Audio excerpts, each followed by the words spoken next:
Yap, salam Zona Bola. Oke teman-teman, balik lagi di channel Zona Bola gua. Ini adalah video terbaru gua di mana beberapa waktu yang lalu gua nggak sempat untuk update video tentang informasi sepak bola, terutama dari Manchester United. Dan ini ada kesempatan, maka dari itu gua manfaatkan untuk update lagi, untuk sama-sama sharing informasi tentang bola lagi, terutama sebagai fans Manchester United. Ada dua topik yang mau gue bahas. Yang pertama adalah tentang pertandingan tadi malam Manchester United berhadapan dengan Tottenham Hotspur, di mana hasil akhirnya itu 2-2. Dan topik yang kedua, gue akan memberikan sedikit prediksi atau opini gue tentang pertandingan Piala Asia Indonesia berhadapan dengan Irak nanti malam, kurang lebih tepatnya itu pukul 21.30 kalau gue nggak salah. Dan yang pertama gue mau bahas tentang Manchester United berhadapan dengan Tottenham Hotspur yang bertanding di Old Trafford tadi malam, dan hasil akhirnya adalah 2-2. Gue melihat di sini bahwa kecenderungan gaya bermain dari Manchester United itu tidak ada perubahan, dan gue melihat sebagai fans dari sudut dan dari kacamata gue sebagai fans Manchester United bahwa gue berkeyakinan bahwa Manchester United tidak akan bisa bersaing dengan Manchester City, dengan Liverpool, Arsenal, selagi gaya permainan dan tipikal pemain yang dimiliki itu tidak ada yang berubah. Dari gaya permainan, Ten Hag itu terlalu monoton kalau menurut gue. Jadi dia tuh tidak memiliki konsep yang jelas dari gaya permainan Manchester United. Mau bermain long ball kah, atau mau bermain passing pendek kah, atau ball possession kah?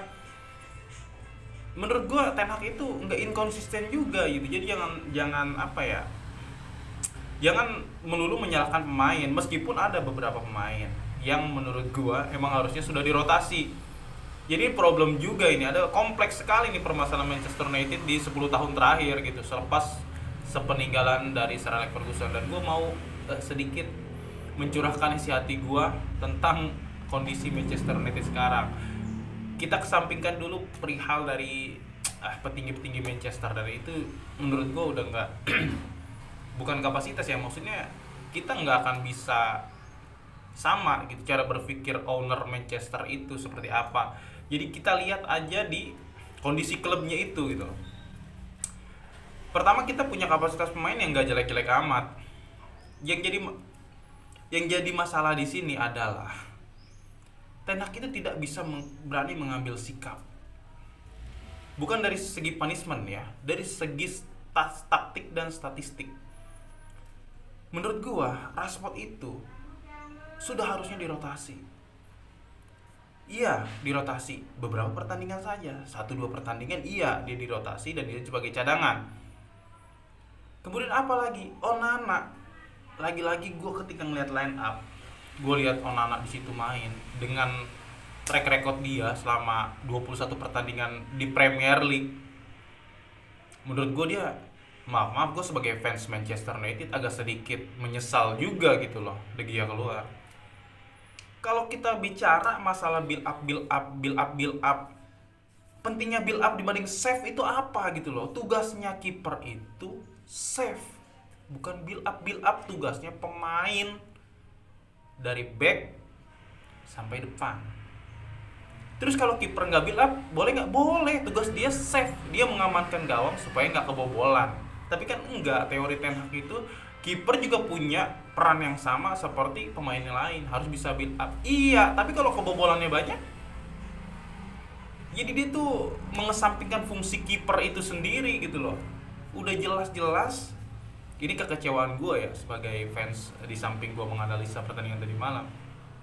Kenapa dia dipasang lagi? Rashford dipasang lagi gitu loh. Oke lah, kita cobalah Martial, apa salahnya? Martial kita cobalah, nggak ada salahnya kok. Højlund di depan, Martial juga bisa kok di winger sebelah kiri. Gue pernah lihat dan mainnya bagus, secara dribble dia bagus, nggak ada salahnya. Højlund oke, gue setuju Højlund sebagai ujung tombak gue oke, gue setuju. Anthony is oke lah, Anthony udah diganti ya sama Garnacho posisinya tadi malam.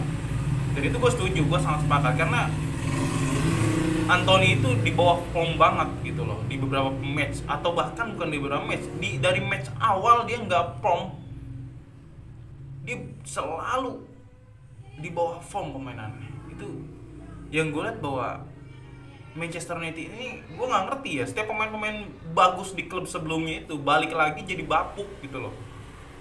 Casemiro oke lah 50-50, jadi seenggaknya emang dia pemain kelas dunia gitu loh. Seperti Anthony di Ajax ya, mungkin iklim iklim liganya juga nggak seperti, dan pressure-nya itu nggak seperti di Premier League. Mungkin itu faktor yang membuat performa pemain-pemain yang tadinya bagus menjadi drop ketika ke Manchester United gitu loh. Jadi gue lihat bahwa problem kompleks sebenarnya problem dari Manchester ini, tapi yang paling fundamental itu adalah secara karakter pemain. Jadi selagi masih ada pemain yang egois seperti Rashford, Bruno, gue jujur aja ya, mungkin lu nggak sependapat semua sama gue, dan gue melihat bahwa Bruno itu nggak pantas gitu loh. Jadi pertama jadi kaptennya Manchester United, kedua dia nggak pantas ada di lini tengah Manchester United menurut gue.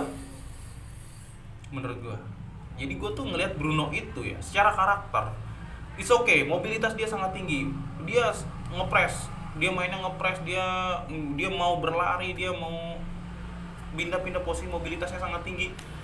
Tapi satu yang dia nggak punya, konsistensi dalam memimpin. Ketika dia nggak dapat bola, ketika temennya salah passing, yang dia lakukan bukan motivasi, yang dia lakukan adalah protes dan komplain dan mengeluh. Tuh, problemnya di situ. Manchester itu nggak punya kapten kayak gitu. Kita lihat Roy Keane, kita lihat David Beckham, kita lihat Ryan Giggs, kita lihat Paul Scholes, kita lihat Ferdinand, Van der Sar sekelas kiper pun, Van der Sar wibawanya sangat tinggi dan dia nggak pernah tuh nyalahin teman-temannya. Jadi yang gue lihat tuh di situ.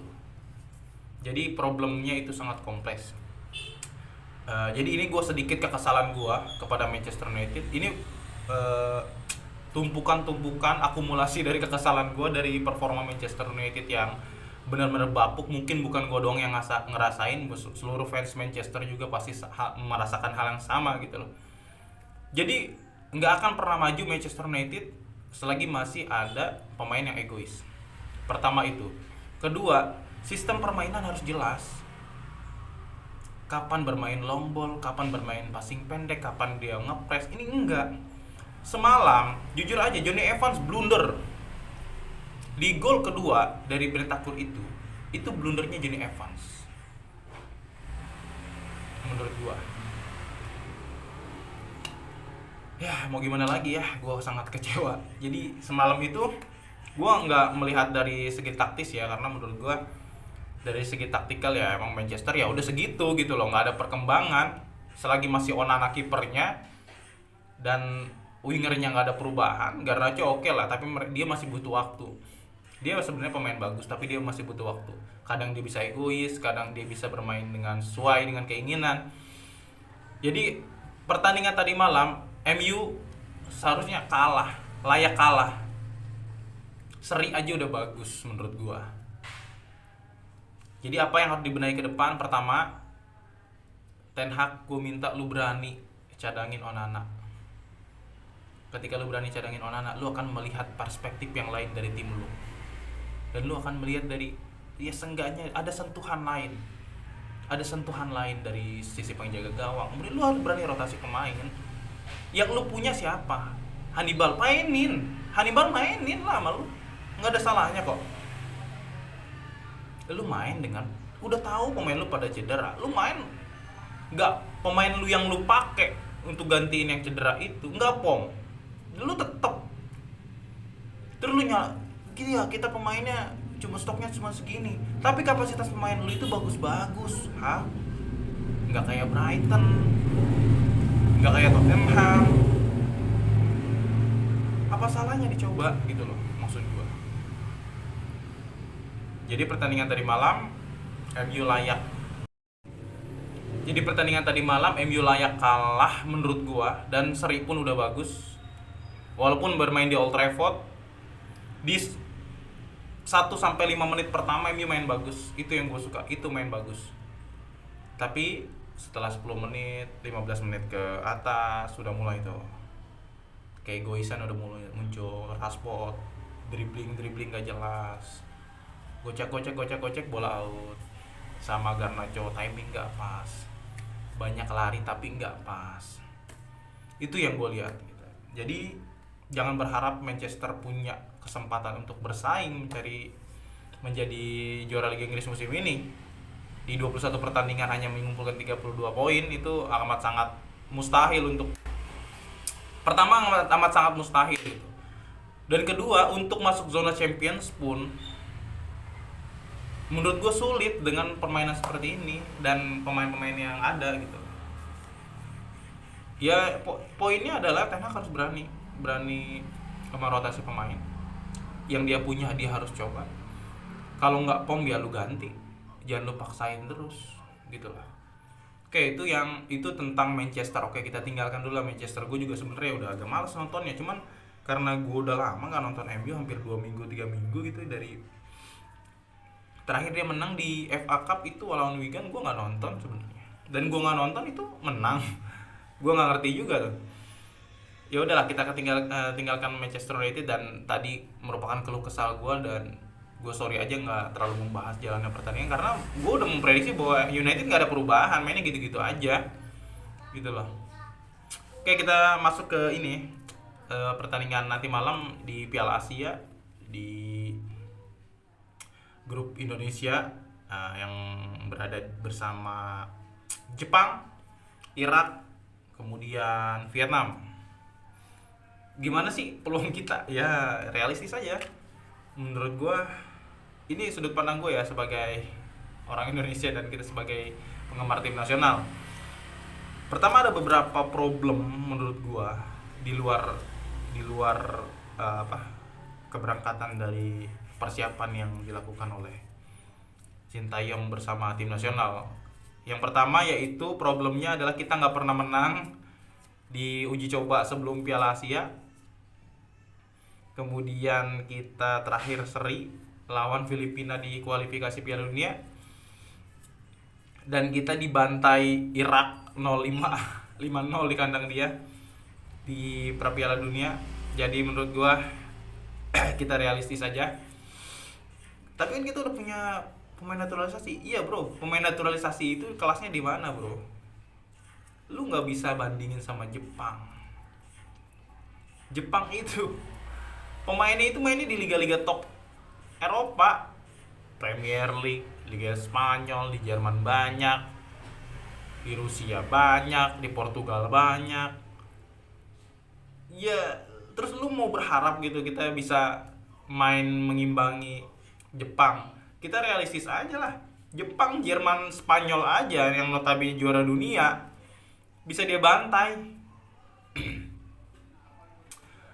Jadi ini hitungan sederhana gue ya. Jadi beberapa sih potensi peluang kita untuk di Piala Asia kali ini menurut gue nggak dibantai pun udah bagus dengan kualitas yang ada. Dari segi persiapan menurut gue bukan kurang matang ya. Menurut gue nggak ada kemajuan dari Sintayong. Mungkin dari secara fisik iya. Gue melihat bahwa kita bisa bermain 90 menit dengan kondisi fisik yang bagus. Cuman dari segi pemilihan pemain ini gue agak kurang setuju gitu loh sama Sintayong. Tapi apapun itu udah keputusan pelatih, itu udah hak prerogatif pelatih dan tim pelatih. Jadi kita dukung aja sebagai negara kita yang bertanding di kancah dunia lah, Asia kan. Jadi seberapa besar sih peluang kita? Menurut gua peluang itu tetap ada. Peluang itu tetap ada asal kita bisa memaksimalkan kelebihan kita. Contohnya apa? Pemain kita nggak bisa main bola-bola jauh, nggak bisa. Tapi untuk sekarang mungkin bisa. Kenapa? Karena dari segi postur pemain kita sangat ideal. Di belakang ada Elkan Bagot, di tengah ada Hubner, di depan ada Struijk, ada Sananta juga. Tapi menurut gue itu bukan solusi juga gitu loh. Secara mental kan kita nggak tahu mental bermain di Asia. Kita punya Elkan Bagot yang sudah terbukti di Ipswich Town. Ya seenggaknya dia pernah bermain di Eropa, dia sedang bermain di Eropa di Premier League di divisi 2, dan kemungkinan besar timnya itu promosi ke Premier League di musim depan. Jadi kita setidaknya bisa berharap ke Elkan Bagot untuk bisa menjaga lah posisi pertahanan kita dari gempuran-gempuran, terutama dari pemain-pemain Jepang, tanpa mengesampingkan Irak dan Vietnam ya. Kenapa gue bahas Jepang dulu walaupun nanti lawan Irak? Karena sudah pasti lawan Jepang kita bakalan, ya kalau nggak dibantai kalah ya, kalau kalah tipis is oke lah, minimal kita bisa nahan, jangan dibantai, itu aja. Kemudian lawan Irak nanti malam, peluang kita sebenarnya kita bisa melawan Irak asal meminimalisir kesalahan sendiri. Jadi gua harap malam pemain kita tenang, pemain kita nothing tulus, underdog, nggak diunggulkan. Ada gua kemarin melihat, gua nggak tahu itu jurnalis dari mana, gua juga lupa. Dia bilang begini, bahwa di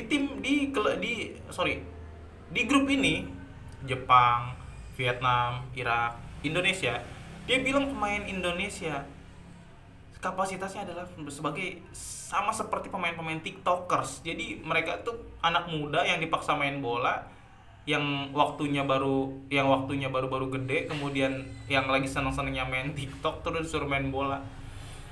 Dan dia langsung memberikan prediksi bahwa Indonesia akan menjadi juru kunci dan tersingkir dan menjadi negara paling buruk di Piala Asia itu. Dan gue nggak menyalahkan itu karena secara statistik iya, tapi gue sebagai warga negara Indonesia, gue nggak terima dia ngomong kayak gitu. Kita buktikan bahwa Indonesia nggak semudah itu dikalahkan gitu loh. Ya minimal kita bisa bersaing lah, kita bisa lawan Irak ntar malam. Kita harus pede, kita harus percaya diri dengan kapasitas yang kita punya. Jadi nggak ada yang nggak mungkin.